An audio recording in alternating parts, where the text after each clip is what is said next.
On this episode of Locked On Canadiens, Montreal opens the preseason with a 5-0 win over the Philadelphia Flyers. A few rookies continue to make their case to make the team, and we got our first look at Patty Laine in a Montreal Canadiens jersey.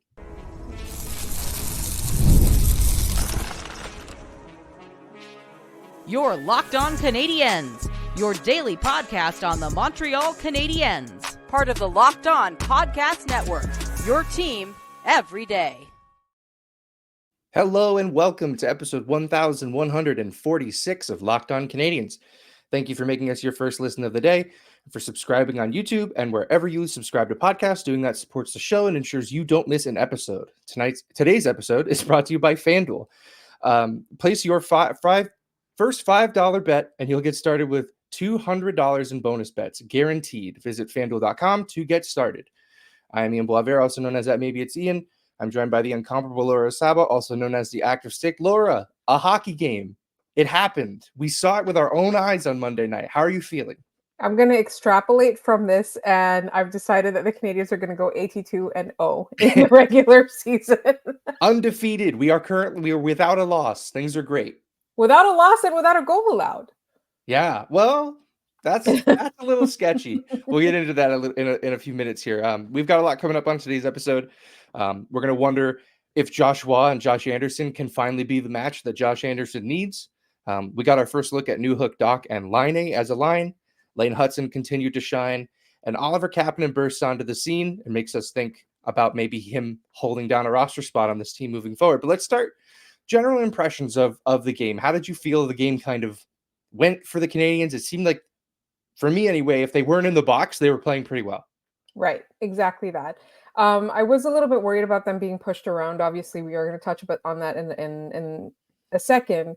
But I felt that it was going to be, it was kind of a microcosm of what we're going to see in the regular season, is that they are going to need to stay disciplined.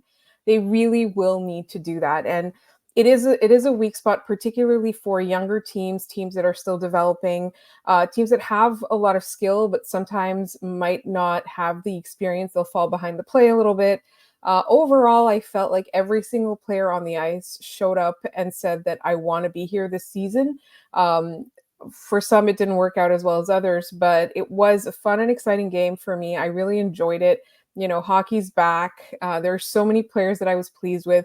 And I felt like the reason I was watching the game at the beginning and what I was looking out for at the beginning evolved over the course of the game, right? Like the first thing that I wanted to see was, even more than Patrick Laine, I wanted to see Kirby Dach. And then as the game went on, you know, it was more Kapanen catching my eye. It was more, you know, how is Lane Hutson playing with Savard, all of that kind of stuff. Were there any people that we hadn't counted on being in the lineup or challenging for a roster spot that we're going to have to watch a little closer throughout the preseason? That was kind of how it evolved. So all in all, I feel like it was a great night for Canadiens fans. Yeah, it was. I mean, 5-0. That score is not, you know, bloated, right? Like, it did feel like they deserved that score. We did not get the Flyers' best. You can be certain of that because they didn't even send their head coach. Tortorella stayed home. You know, they showed Danny Briere in the press box, but this was not the Flyers' A team. Right. You know, last week on the show, I warned all of us of a potential Matvei Michkov game, which we were spared of because he played on Sunday night in Washington. So we were spared of that sideshow. That's not a slight at Michkov. It's a slight at the way we all think about Matvei Michkov. Yeah. Primo, I thought, was fantastic in this one. He was something. I wrote down a few questions before the game started. I wanted to know if Dach and Laine started as slow as we expected them to. I don't think they did. Wanted to see if Anderson showed signs of a rebound. I think there are signs of life there. And I wanted to see if Primo was ready. And other than that one goal that was definitely scored on him that wasn't counted for reasons, you know, I thought that he was you can't really push good. him into the puck with the goal in his pad, with the puck in his pad. That's what they said, and then they immediately showed the replay, and that's not at all what happened. And the reason why, like, they had to come up with some reason that it didn't count, because one, they didn't see it go in, and two, there's no video replay in the preseason from what I understand. So there was no way for them to get that call right, which is hilarious. And that should be the thing that makes everybody remember none of these games matter. They don't. It's fun to watch these guys play, but if they mattered, and there was something at stake in any of them for That these would be called teams, they that would have call reviewed it. that Right. call would have been reversed. But it's a preseason game. We don't need to be here for 3 hours. That's sort of the NHL's justification for that, I would imagine. I mentioned signs of life from Josh Anderson. Let's jump in there. Right. I think he started the game pretty slow. I think that line struggled. But then there were bits and pieces of Josh Anderson putting it together, none bigger than the saucer pass he made across the ice to Joshua Waugh, which he immediately returned to the favor and put a puck right back on Anderson's stick. He had a breakaway that he kind of just tapped into the net on a one-timer-ish sort of play. Can that pairing work? Can those two, we talk, Marty St. Louis talks a lot about pairings more so than lines. Can that pairing work? So our good friend Hattie Kalakash, I believe on X, he said the word sentenced. So I think Joshua Waugh is going to be tasked, for better or for worse, with bringing out the best in Josh Anderson. Yeah. And I don't necessarily think it's a bad thing. Do I think it's a huge responsibility on a for all intents and purposes rookie's shoulders? Yes. Do I think that Joshua Waugh is talented enough to make something of it? Yes, also. Do I think that, one game is not enough for us to call it? I also think that as well. Like I want this to continue. I want this to be, the solution. I want Josh to be the Josh whisperer. But I'm trying to be very cautious about it because again, it's sentenced is a great word, Hattie. Yeah. I mean, and ultimately it's funny. I come away from this game thinking that Joshua maybe the sentencing might be that he has to play with Christian Dvorak. Not that I'm saying Josh Anderson is that much better, but you look at the game after the fact and was Dvorak better than either of those players? I don't think so. He wasn't very inspiring in this game. He did not give us a whole lot of confidence.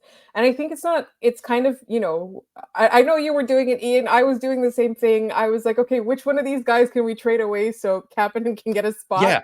And Dvorak was at the top of the list. I don't know what to say.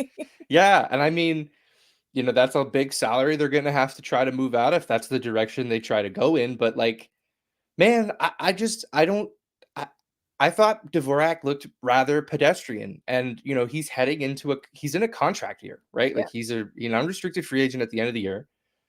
It might be one of his last big paydays in the NHL. This needs to be a big season for him, not for the sake of the Montreal Canadiens. That can be completely removed from this equation because it's for him.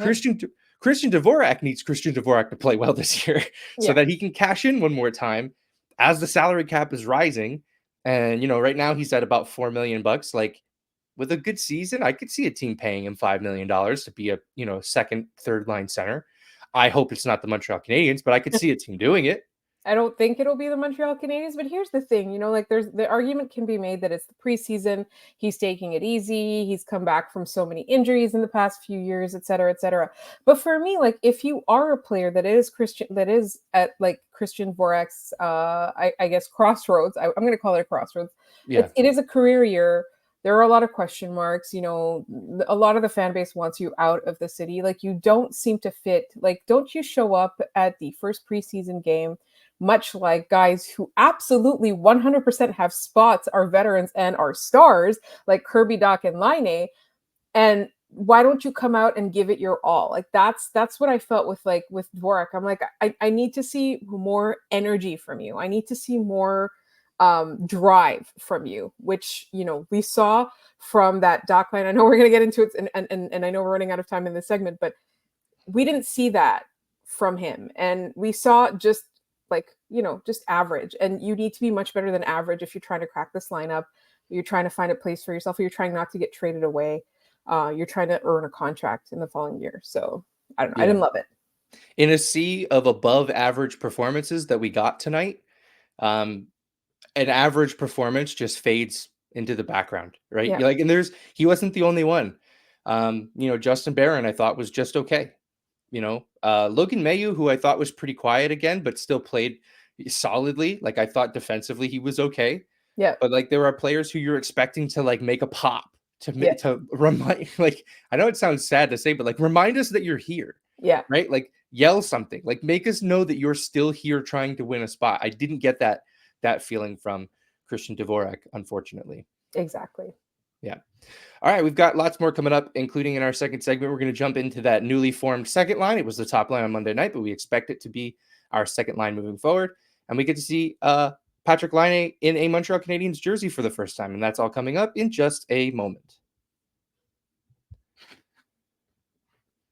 Hey, NFL fans, you can start the season with a big return on FanDuel, America's #1 sportsbook. So when you get in the hunch in the middle of the game, you can check out the latest stats, view live play-by-play, and so much more on the same page where you place your bets. You'll get started with $200 in bonus bets guaranteed when you place your first $5 bet. That's FanDuel.com. $200 in bonus bets guaranteed when you place your first $5 bet. FanDuel.com.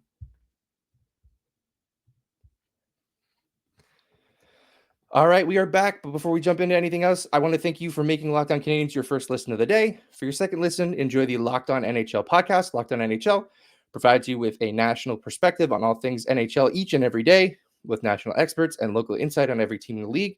Available on YouTube or wherever you get your podcast, part of the Locked On Podcast Network. Your team every day. With the NHL opening back up, that is going to be an integral listen for you guys moving forward. So check them out. But for right now, we're focusing our attention on the top line on Monday night, who we're expecting to be the second line moving forward. And it was a bit surreal for me to see Patrik Laine skating around in a Montreal Canadiens jersey. I caught myself giggling just at watching him play from time to time. So, Laura, your initial impressions on that line of Dach, Laine, and Alex Newhook.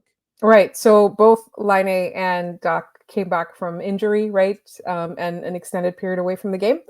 Yeah. And so I was watching that very carefully, particularly since Laine didn't participate. I think it was yesterday because of therapy day. He didn't participate in the workouts, etc. So I was watching with bated breath. They both showed up.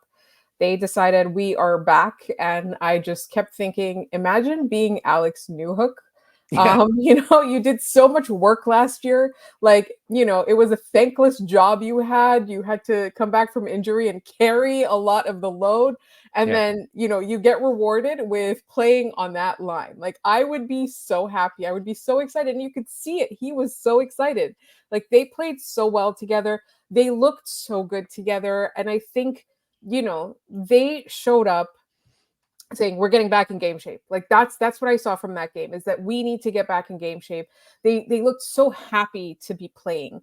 And I think, for very different reasons, I feel like they both made the most of, quote unquote, the opportunity, right? Like whatever game time they get, like they're really like giving it their all. I was so impressed and I was so excited because I was a little bit nervous to see how it would go, particularly with those two coming back from such different injuries as well. And I feel like, the chemistry is going to be there. I'm really hoping that line stays together for an extended period of time when the games actually do start in earnest, just so that we can see what we've got in them. Like, I hope they don't mess around with the line too much, because I feel like, they already looked great together. Giving them an opportunity to continue to develop that chemistry, you're going to have a threat in that line. And that to me is so thrilling. Yeah. I think threat is the best word, because I think so much of the last few years has been a very top heavy offense from the Montreal Canadiens. You got one line, and when that line wasn't going, game over. Like we weren't getting back in any game if we were behind. We weren't going to be able to push ourselves over the top if we were in a close game. That line succeeding is integral to this team, taking that next step, is to take the burden off of Suzuki and Caulfield and now Slafkovsky and put together a line that I think is going to, push other teams to make a decision. Who are you going to match up against, right? Like, okay, so you sent your best defensemen and best defensive forwards out against Nick Suzuki and Cole Caulfield. Well, you just left Patrik Laine completely unguarded. Montreal has not had that kind of threat in a long time. They wanted to do it last year by having Dach on the second line, and that evaporated several minutes into game 2. So, this is a really big opportunity for them. And I thought the thing that I took away from that game from them the most is they did not look like they were playing scared. Kirby Dach did not look like he was afraid of re-injuring himself. He bodied a guy in the corner. I think it was in the first period. That line was getting set up down low, and he completely just bulldozed a guy. Yeah, and then like that generated a play, right? And that's the thing. It's like, when we talk about toughness, like that's the kind of toughness we want to see when it's well placed and it is creating an opportunity or preventing a scoring opportunity for your opponent. I love that play. Like I was all over that. Yeah, and the other thing that I was kind of thinking through, and I've been viewing Patrick Laine through the lens that David St. Louis talked about in his article, and when we had him on, he extrapolated on, was the paradox of Patrick Laine, the guy who likes to hide in coverage and take shots when he has them, but he also loves to be the guy who carries the puck. I know we're going to talk about Lane Hutson probably in our next segment, but when they're playing together, when they're not always going to be on the ice every time at 5-on-5, but it kind of gives Patrick Laine the best of both worlds from what I noticed. Like when him and Lane Hutson were on the ice together, Lane Hutson was working the puck through the neutral zone and the offensive zone, trying to find Patty Laine. Whereas the inverse happened when they weren't on the ice. Patrick Laine was the one carrying the mail. So I feel like this could give him an opportunity to play both of those roles. I remember I asked David St. Louis, like, is he going to have to pick and choose, like, which player he wants? Like, he's at a fork in the road and he has to pick which kind of player he wants to be for the rest of his career? Or can Maybe he not. do both? Yeah. Right. I think Lane Hutson's skill set gives him the opportunity to be both of those guys on any given shift, which I think creates such a dynamic player for the Montreal Canadiens. I think it's just like everything to me is there's an opportunity for the Canadiens to be dangerous. And that's something that I don't think we've been able to say for quite some time, even in their Stanley Cup run, right? Like the opponent always felt like the more dangerous, the more dangerous team. And like this to me is just, it's so exciting. And I really, really hope that they get an opportunity to play together. I hope that that's how they get played, right? Like I got asked yesterday, is Lane Hutson expected to make the team? And I was kind of like, yeah, probably. But no, I mean, he's going to make the team. Yeah. I want to we'll get into Lane Hutson, and I think our third segment, because I think there's a pretty big sign that he's going to end up making this team. What I do want to talk about before we move on to that is the power play. It wasn't successful. They didn't end up scoring. They did have a full 2-minute 5-on-3 in the first period. Yeah. I think it's signs that this team is not. They haven't practiced it a ton, obviously, because how could you with 59 players at training camp? But the one part of this that scares me the most was we saw something on this power play that we saw last year and none of us liked. And it was the neutral zone drop pass on the break-in. I saw it every time, and every time the drop pass was to a guy who wasn't even in the frame yet. That I'm not sounding an alarm yet, but I am very concerned that we are headed down that path again. Even though it has proven to be ineffective for this hockey team. And it was the first moment of the game where I was like, no, like, what do you mean we're doing that again? We cannot be doing this again. I don't know. Do you have the same visceral reaction to this drop pass that I do? Not as bad as you, but it's definitely concerning.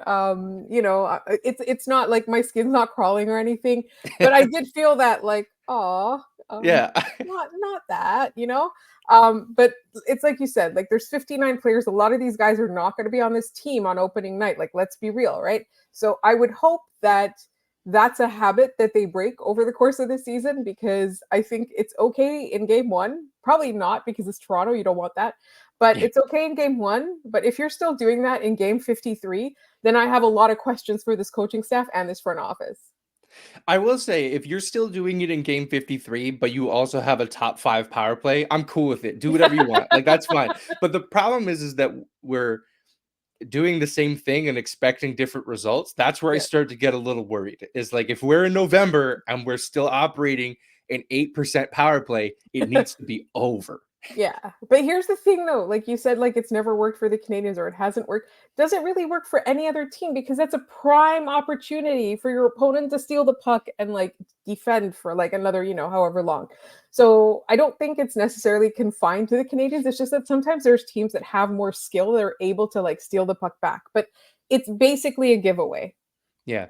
And, to bring it back to the conversation of the line that we were talking about, if the recipient of that drop pass is like Alex Newhook and he can just use his speed to burn through the blue line, that might be a way that this works. The problem is last year we didn't have Alex Newhook for a lot of the time. And even now, is Alex Newhook going to play on the first power play? I don't know. I like him a lot. I don't like him as more than I like the first 5 options that we have for that power play. So it's game 1. I need to temper myself a little bit here because I am getting a little far ahead of myself. But this is the sort of thing that I'm watching for is how are we progressing from last year? This was our first opportunity to see that. And while, they're taking steps in the direction of becoming more offensively dangerous, that drop pass on the power play made me a little worried. I'm not scared yet, but we'll have to see how that plays out moving forward. I'm not mad. I'm just disappointed. That's it. I'm not mad. I'm just disappointed. All right, we're going to head into our last segment now. We're going to continue to ooh and ah at what Lane Hutson brings to the table and talk about one Oliver Kapanen, who I think surprised many a Montreal Canadian fan, including myself. And we're going to break all that down in just a moment.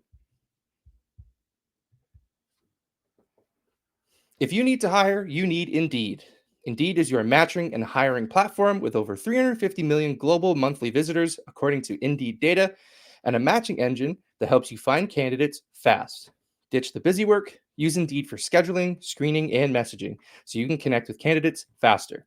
And Indeed doesn't just help you hire faster.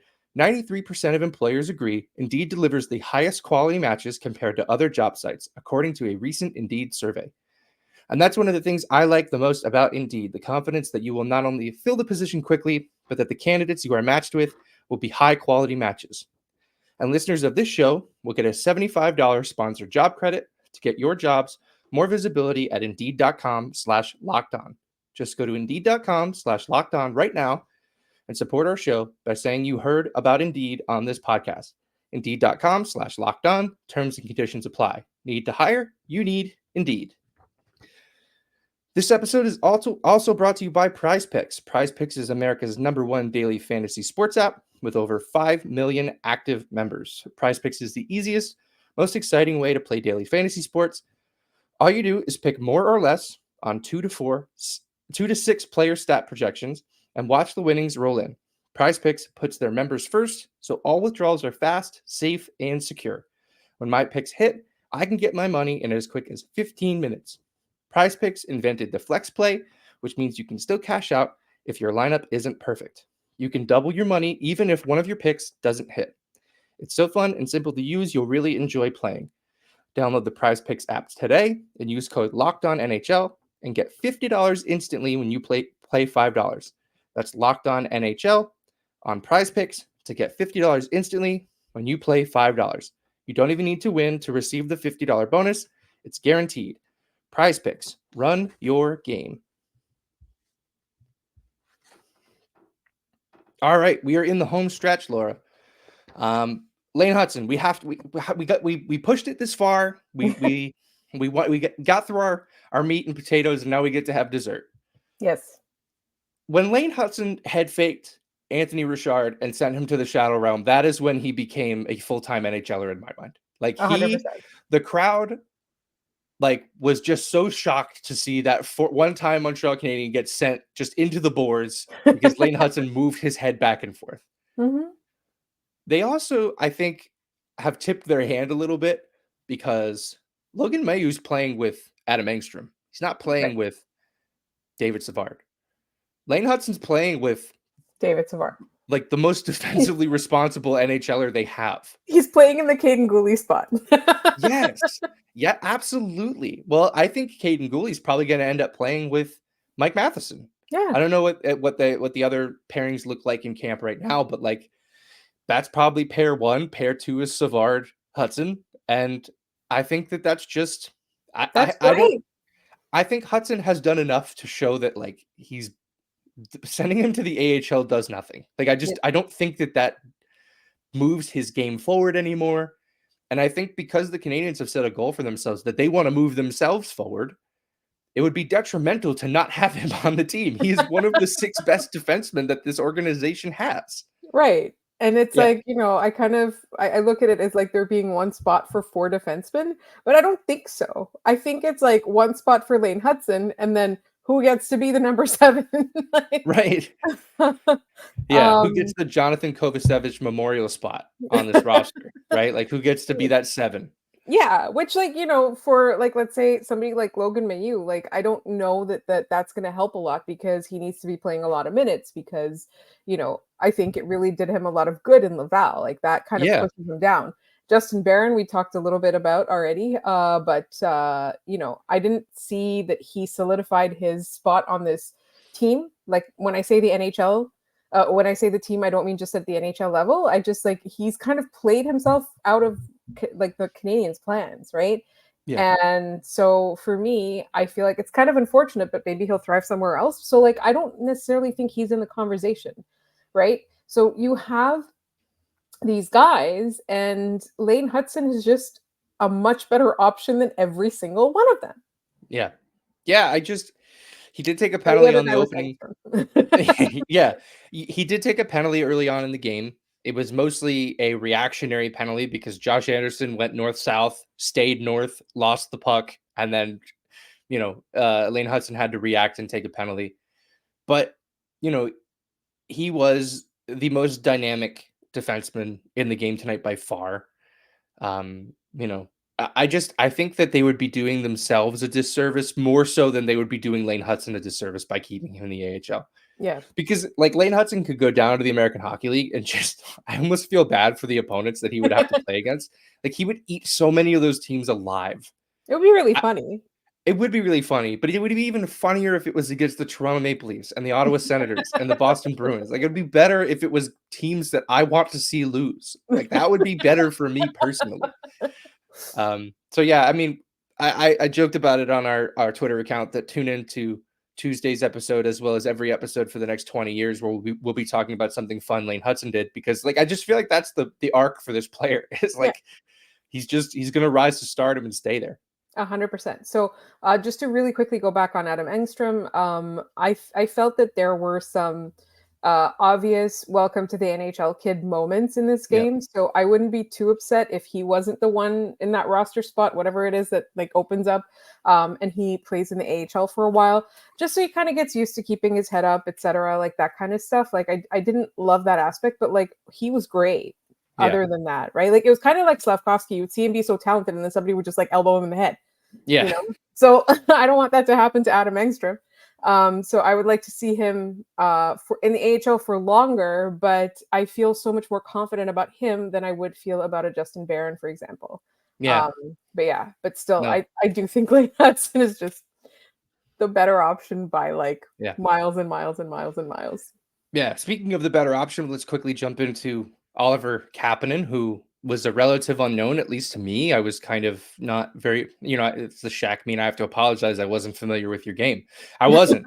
And he was phenomenal. Right. At both ends of the ice. I thought he was exceptional at the faceoff dot, which for a kid is like Yeah. that. Usually you have to, they have to spend hours after practice with a bucket full of pucks just winning draws against their fourth line center, right? Like I thought that he played exceptionally well. And if it weren't for his European out clause in his contract, because he has a contract over in Europe, which means he can be assigned to the American Hockey League, but he can decide to opt out and go back to Europe. I think he would be a lock for Laval. Like there's no shot they would send him back overseas, but this certainly makes things interesting. Like, are they going to move a guy so that Oliver Kapanen can play? This is a really funny thing is that whenever we were talking about depth conversations last season, we had a couple listeners, and I don't know if it was because they were physically in Europe, if they just, watched European games, if they have any, amateur kind of like scouting, you know, um, uh, whatever it is, like an interest, I would say. Like people would say, don't count out Kapanen, right? Yeah. Like don't count out Kapanen. And I can see why now, right? So I don't know if I'm necessarily going to call it after one game, but this guy knows what he knew what he needed to do, Yeah. right? And he executed really well. And I was really impressed. And I think he's still going to be in the conversation. And I think it's going to be really interesting to see what happens at the end of this preseason because who are they going to move to make room for him? Yeah, we talked about it already. Christian Dvorak he's going to be tough to move with that contract, but it's the most logical Like, okay, he's a center. We have to make space for a center. Dvorak, Yeah. good luck. Goodbye and good luck. Really, yeah, exactly. And it's like, see ya. But like, that's the thing, because we would be talking about Owen Beck and people would be like, don't count out Kapanen. Not necessarily Kapanen is better or whatever, but we kept talking about, who's going to be the centers on this team and when the regular season starts. And people would constantly say that. And like, I completely understand why. So I also, we talked about Jake Evans being a rental this year at some point. So I feel like it's entirely conceivable that, Owen Beck becomes the fourth line center for this team before long. Yeah, totally agreed. All right. I think we'll put a pin in that. I do want to hit our trivia before we call it a day. We left our last question for a little too long. I'll refresh everybody on that last question in case you don't have the answer by now. How many numbers have only been worn by one player in Montreal Canadiens history? Laura, do you have a guess? No, and I didn't even Google this one. I was just like, I want to learn it. Yeah, the number is 6. Only 6 numbers have only been worn once. We have number 78 worn by Eric Landry, number 79 worn by Andrei Markov. It's never been worn before or after that. It's pretty impressive. Number 80 worn by Ben Maxwell, number 86 worn by Jonathan Furland, number 93 worn by Habs legend and not Toronto Maple Leaf Doug Gilmour, and the number 97 worn by Josh Waugh, who has now since switched to 89. He wore 97 to start his career, and then tonight we watched him. So the number 97 has been worn one time and is still vacant. So have at it, whoever wants it. All right. Do we have a new question? We do. I have one, and it's themed off of this game. Name the player who followed this career path. I'm going to list teams in order that this player played with, starting with his first NHL team and ending with his last NHL team. Washington, Tampa Bay, Washington again, Atlanta, St. Louis, Boston, Philadelphia, and then Montreal. I'll go through those one more time. Washington, Tampa Bay, Washington again, Atlanta, St. Louis, Boston, Philadelphia, and then Montreal. So put your answer in the comments if you have it. If not, tune in on Wednesday's episode, and we'll have our answer for you, as well as the breakdown of the next preseason game against the New Jersey Devils. So that's going to do it for this one on Locked On Canadiens. Thanks so much for tuning in and making us your first listen of the day. For your second listen, head over to Locked On NHL to see what else is going on around the league. As a reminder, we are free and available everywhere you get your podcasts, including YouTube, so be sure to subscribe to Locked On Canadiens so you don't miss an episode. You can follow the show on Instagram at Locked On Canadiens, on Twitter at LO_Canadiens, or email us at lockedoncanadiens@gmail.com. You can find Laura at The Active Stick. You can find me at Maybe It's Ian. Thanks for tuning in. We will see you next time.